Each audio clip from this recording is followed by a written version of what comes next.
Hello and welcome viewers, I am Pia and you're watching NewsX. Now Bangladesh is growing its strategic embrace of China. Prime Minister Tariq Rahman has concluded his 5-day visit to Beijing with a major agreement for the development of a special economic zone near Bangladesh's Mongla port, which is just 188 kilometers from Kolkata. Now the deal gives China 110 acres of land near Bangladesh's second largest seaport, a project that was originally earmarked for India before the Yunus-led administration removed it from the list in 2025.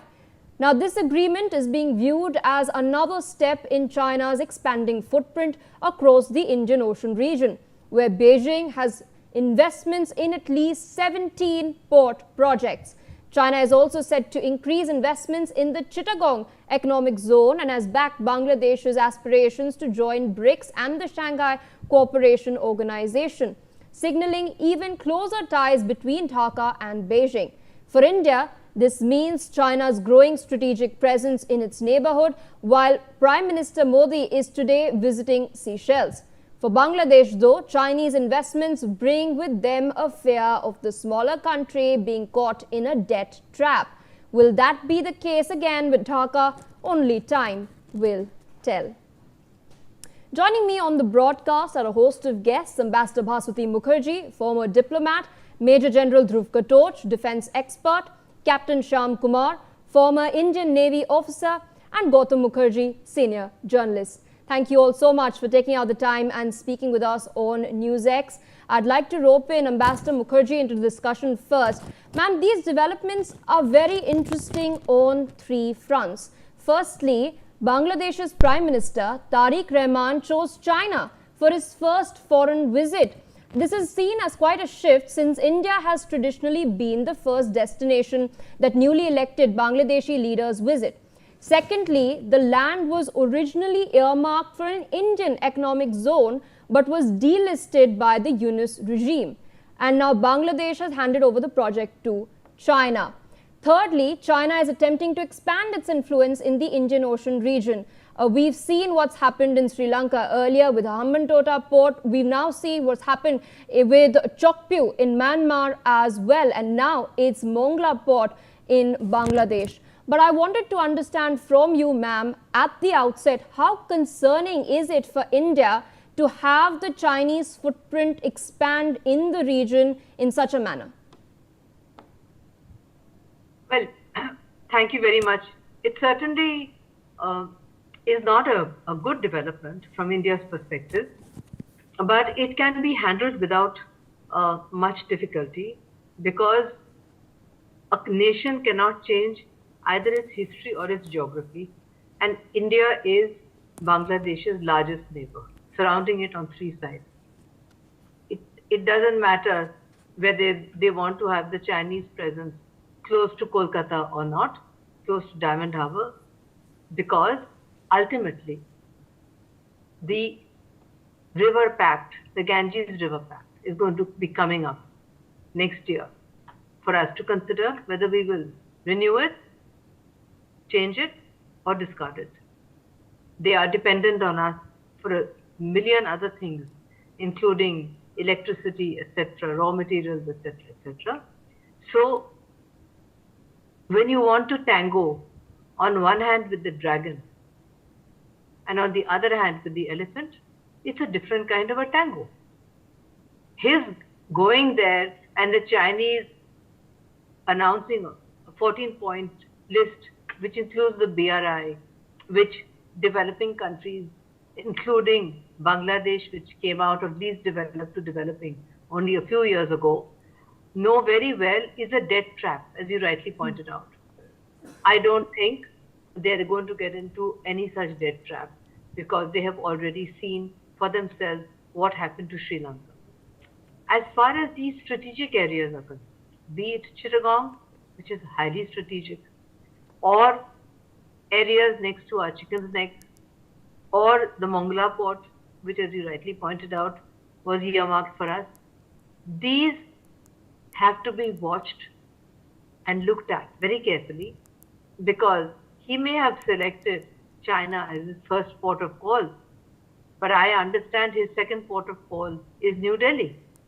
So we will have to sort things out, make it clear that there are certain red lines that Bangladesh should not cross in its relationship with India, and point out that Bangladesh is overwhelmingly dependent on India, not on China, for its well being, and that we are not going to take lying down the opening up of our eastern front in collaboration with Pakistan and China, so that we are then surrounded, as our enemies would like, with three live fronts. One is with the Chinese border, the other with the Pakistan border, and the third now with the eastern border, which extends all the way up to Myanmar. Myanmar, which is slowly coming under the grip of the Chinese, slowly but surely, because of certain unfortunate developments happening there. So we have to make it very clear that we have taken the measures necessary to secure our eastern border against infiltration, against illegal immigration, that we are not taking in any more illegal immigrants. We have opened up tourist visas, but if we see that they are being misused, we will stop it. We have sent a political high commissioner to Dhaka precisely to ensure that the kind of hiccups that might occur with a highly inexperienced prime minister like the present Bangladesh prime minister does not result in a direct impact on the bilateral relationship. So yes, there's a lot of maneuvering here. What this visit and its outcome does not look very good for India, but we have plenty of maneuverability and plenty of counter assets on our side to ensure that our basic national security interests are not impacted by this visit. So I think we have to wait and watch. We have to be cool. We have to remember we have so many assets in our hands which we haven't used. We can use it one by one in a Chanakya-like manner. After all, this is the land of Chanakya. We can use it one by one as and how the situation develops. But we will not allow the Eastern Front to become a new live front for us, because there's too much at stake, including the safety of West Bengal, Assam, and the entire Northeast. Yeah. All right. I'd also like to rope in Major General Dhruv Katoch into the discussion over here. A quick follow-up to that. Bangladesh has highlighted that the port is a commercial project. However, as we've seen in Sri Lanka, in Hambantota Port's case, with the Yuan 15 docking in the past, will this statement truly hold, or is there a possibility for China to acquire dual-use military capabilities? Thank you, Pia. The way I look at it is this is not a positive development for India, right? And I think what Bangladesh is trying to do is to get as much leverage against India as it possibly can, and that is where China comes in. This is one. Number two, there is a BNP government in power. Tariq-e-Rahman is the boss there. But who's controlling him? And from my own local contacts in Bangladesh, one thing comes out very clearly. The persons in the driving seat is the Jamaat. It is not the BNP, it is the Jamaat which is driving the agenda, which is why the Hindus there, the Hindu minority community is still being targeted, and every one of them is living under terror. So that is my first thing. Now, the second thing is, yes, it is an economic port. That port was given to India, they've taken it out and they've given it to China. Obviously, they want to balance out or, create leverages against India. Now, the Bay of Bengal is becoming increasingly important. But I think that the Bay of Bengal is still a restricted area.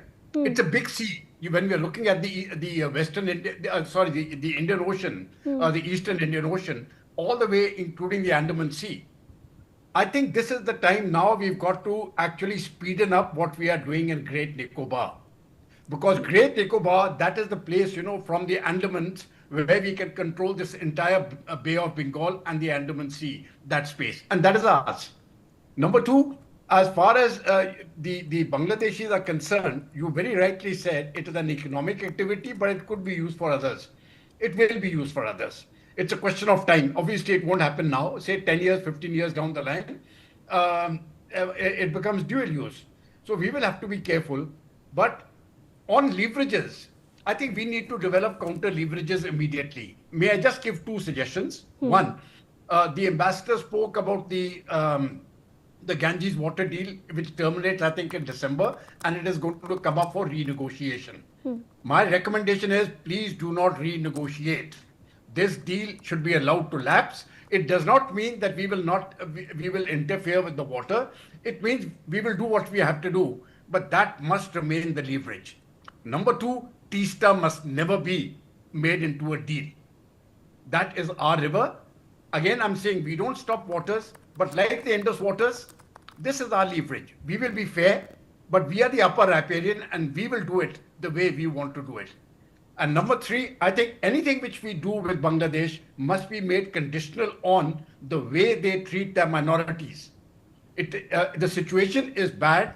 I can assure you it is going to get worse. Tariq-e-Rahman is not a friend of India. He is totally under the control of the Jamaat. So even when he comes to India, I think we need to be careful. The ambassador has brought out that our High Commissioner, the High Commissioner Dinesh Trivedi, I think, yeah. He's a very seasoned diplomat, and I think that is a smart move by the government. It's a very, very smart move to have put him there. But we will have to see that the situation, as far as India's are concerned, our interests are not compromised. And the Chinese are not going to, they aren't coming there as, as a Christmas father to give the Bangladeshis goodies. They have got their strategic interests there. They have got the maritime points which they want to hold. So those counters, I think we need to develop, and we need to be very certain that Bangladesh is no longer a friend. And for the next a decade or two, I don't see any change in that attitude. That society has got radicalized to a very large extent. And with the BNP coming in with the Jamaat behind them, I don't see any changes. We will have to be certain of preserving our interests, which the government will. And I don't see any reason to give them any leeway whatsoever in any deal which we have. Pia. All right. I'd also like to rope in Captain Sham Kumar into the discussion over here. So now what we have seen Bangladesh try to do over the last year or so, Bangladesh has essentially tried to revive the Lalmonirhat airfield, which is just 20 kilometers from the Siliguri corridor, with Chinese involvement, of course. And speaking of the Chinese, we've also seen prior, sometimes rather intensive activities by their spy ships and their submarines in the Indian Ocean. With this new port, would then pressure increase on India's eastern military theatre? And given what's been taking place, how critical is it then for India to not just invest but also expedite the Great Nicobar project and build a maritime defence hub to secure our interests? Captain Sham Kumar, this question is for you. All right, there seems to be a connectivity issue as far as Captain Sham Kumar is concerned. I'd like to take this question with Mr. Gautam Mukherjee. Yes, well, the Nicobar project is scheduled for 28 to begin, but the sooner the better. It will also give us leverage on the Malacca Straits as well as the whole of the Bay of Bengal. The reason that we are also developing a number of ships to map the floor of the Bay of Bengal as well as look for submarines. Recently, we have commissioned a couple of ships is because Pakistan has also launched submarines in addition to China in the Bay of Bengal. As far as Bangladesh goes, it is wishful thinking that we can have a calibrated frenemy relationship with them. That may be the diplomacy, but we have to arm ourselves very thoroughly all along the eastern borders, right from Assam up to the borders with Myanmar, and be on complete alert for any misadventure provoked either by China with its normal process of helping from behind, or the Bangladeshis who think that they can take this on. I definitely agree with the other panelists that neither the Ganga Water Treaty should be renewed, nor should we come to terms on the Tista. Similarly, it has to be a dragged out negotiation on the other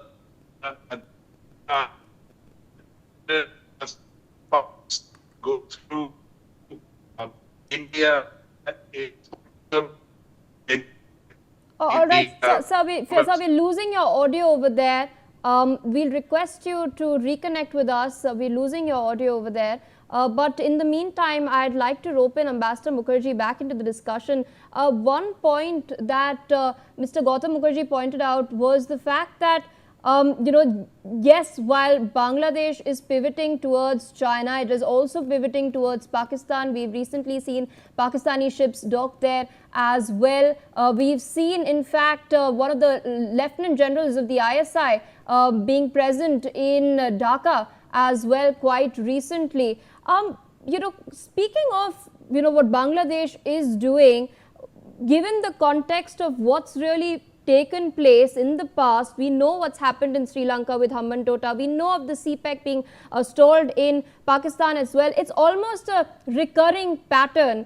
Given this context, how likely is it for Bangladesh's pivot to backfire? Well, it will backfire because, first of all, as far as Pakistan is concerned, it's a semi-failed state. Right now, it has an open border with Afghanistan. During border, they are in conflict with each other. They have very little control over Balochistan. It seems to be fragmenting and collapsing under its own weight. Therefore, as far as Pakistan is concerned, it is just like a satellite state of China, and all these actions are actually orchestrated by China, whether it is on the Pakistani side of our border or on the eastern side. They are trying to make sure that we never feel confident enough to leave the contours of our sub-region to become an emerging great power. That is the actual Chinese design, which is to keep India trapped in its own sub-neighborhood. And by creating these multiple choke points or difficulties or threats, etc.,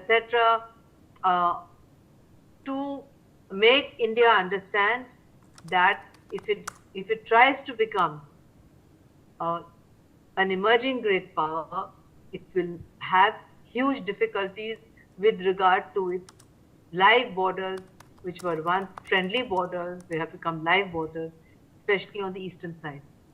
As far as Tariq-e-Rahman is concerned, I do agree with General Katoch that he appears to be deeply influenced by the Jamaat. And there's one other factor, which is that he really hates Sheikh Hasina because he has said publicly that he holds Sheikh Hasina responsible for the death of his mother, because he said that when his mother went to prison, she was in good condition and she deteriorated rapidly and no effort was made to give her succor, to give her help, etc., etc. Therefore, he must be having a huge amount of frustration and resentment that Sheikh Hasina is under safe custody here in India. We cannot deny the fact that will naturally cast a shadow on a man who came to power saying that he holds Sheikh Hasina responsible for the death of his own mother. And secondly, considering the growing influence of the Jamaat, it would appear that he is slowly coming under the influence of anti-India, rabidly anti-India influences, and those seats which have been won next to the Bangladesh-India border, those have all been won by Jamaat. It's not a good thing for us at all. We have to be extra careful there, and I'm sure that's why the BSF and the Indian Armed Forces, the Indian Army are taking the necessary measures to safeguard that part of our frontier. But I am not so much concerned about Pakistan. Pakistan has its hands full. I am actually also not so much concerned about Bangladesh, because Bangladesh, we have many assets, counter assets, which we can wield. If we are willing to do so, we will do it, as General Katot said. But on the other hand, we are fully aware, we need to be more aware that all these threats are coming to us from China. And therefore the question which I would raise with my co-panelists and with you, Pia, is that where is the United States and the West placed in all this? Are they trying to use China to weaken us in our neighborhood, or will they get the Chinese to back off? That is something that the Americans need to think about. They can't have a foot in every camp. They have to understand that this Bangladesh is rapidly becoming hostile to Western interests and is falling into China's lap. Is that what they want? And their great field marshal is playing footsie with the Chinese openly, and on the other hand trying to play footsie with President Trump. They have to decide what they want to do with this great field marshal and the great country that he represents as Pakistan. This is something which the West, particularly United States and the MAGA group and the US president, have to understand. They can't have it both ways. If they do not support us, we are a self-sufficient country. When we were all alone in 71, when the 7th Fleet was sent to destroy Kolkata harbor, we managed everything on our own. We are fully aware that when push comes to shove, we will handle everything on our own. But Absolutely. They need to understand where their fundamental interests lie. Does it lie with India or with China? Does it lie with an emboldened China who's trying to make trouble for us all around our boundaries? Is that what the Americans want? Or do they want a Quad? Or do they want a rule-based order in the Indo-Pacific? Or do they want to have Western influence where they need it, which is in our part of the world? Yeah.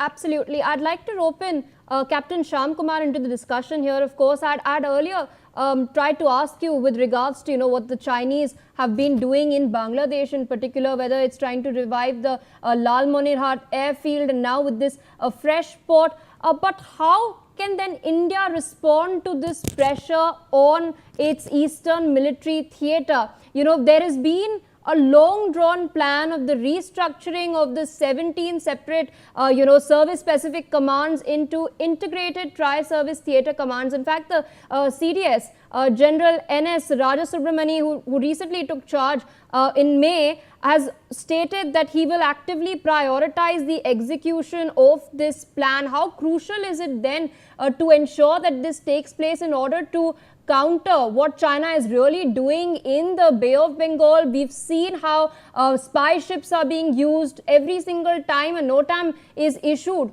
for a missile test. We suddenly see all these Chinese submarines and their spy ship in the Bay of Bengal. So how crucial is it for India to really prioritize the theaterization plan, Captain Shyam Kumar? Jai Hind, Sanavarna, thank you very much. Little bit of a network problem. Now I'm here. India is well poised onto the Look East policy.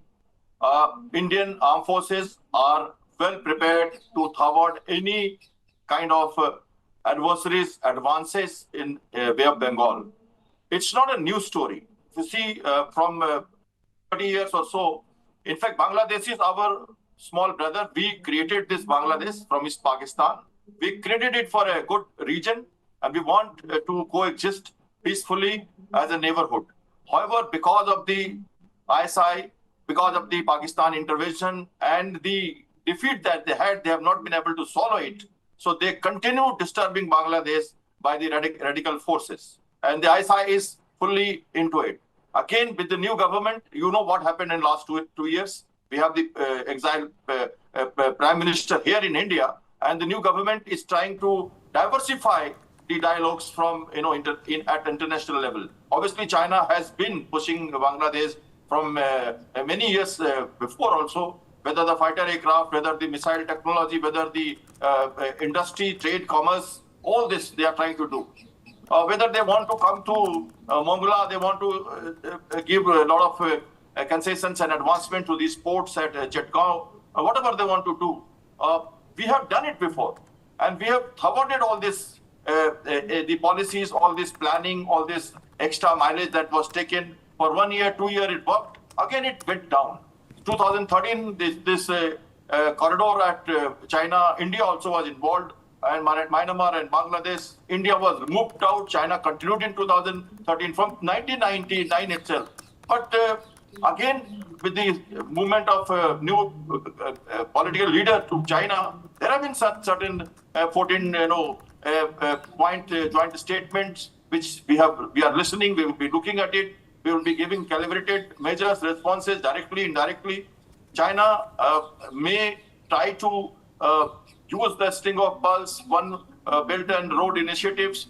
All this they are trying. But we are into Pacific. We also have the necklace of diamond. We also have our own countermeasures. We have the Quad.